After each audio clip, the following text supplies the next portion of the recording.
Je me ferai plus belle pour évincer celle qui pousserait ton amour loin de moi.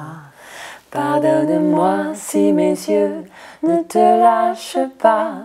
Merci mon Dieu de t'avoir fait à moi. Tu me fais rire aux éclats, me fais frémir et j'aime ça. Trésor, tes désirs sont mes lois. C'était l'aventure, quoi. Un voix du matin, chagrin.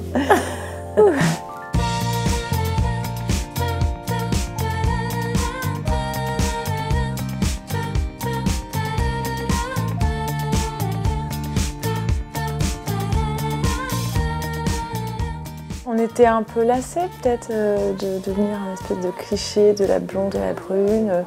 Les gens cherchent sans arrêt à nous comparer, à nous opposer.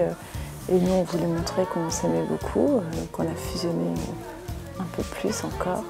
Assez naturellement, finalement, on a travaillé comme ça sur la gémellité parce que peut-être que vocalement, sans s'en rendre compte, on avait travaillé aussi sur une forme de symbiose comme ça. Et puis voilà, il y a quelque chose qui se fait un peu sans qu'on s'en rende compte en fait. On se laisse beaucoup aller, on se fait plaisir surtout, c'est ça qui est très important quand on écrit, quand on compose ou quand on décide de travailler sur l'image. On s'abandonne en fait. Et c'est dans cette espèce de petite transe qu'on crée tout notre univers.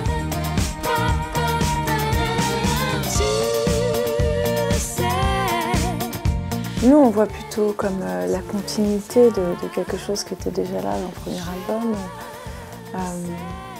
On a écrit cet album à la fin de la tournée. On a monté notre label pour fabriquer ce nouveau disque. On l'a entièrement produit, on l'a arrangé, nous. On avait envie de s'essayer, voilà, de s'aventurer dans quelque chose qu'on adore, qui nous semblait un peu grandiose, mais qu'on adore.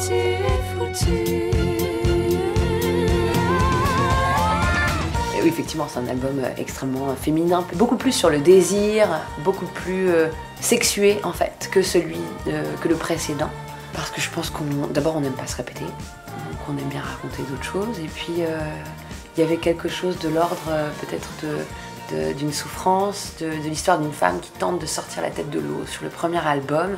Et sur cet album-là, c'était plus quelque chose comme cette femme a sorti la tête de l'eau et maintenant il y a quelque chose d'épicurien, d'hédoniste. C'est pas un album sur la sexualité, c'est un album sexué.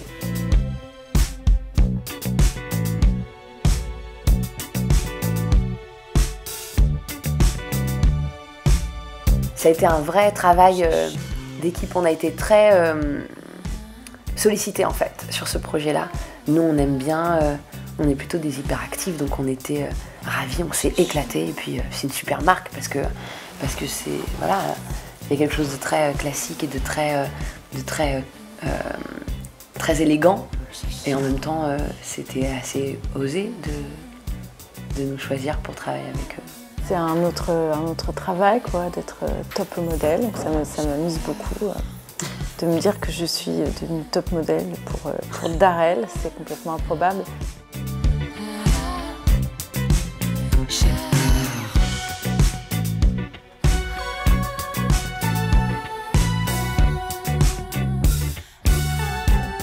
Comme un homme.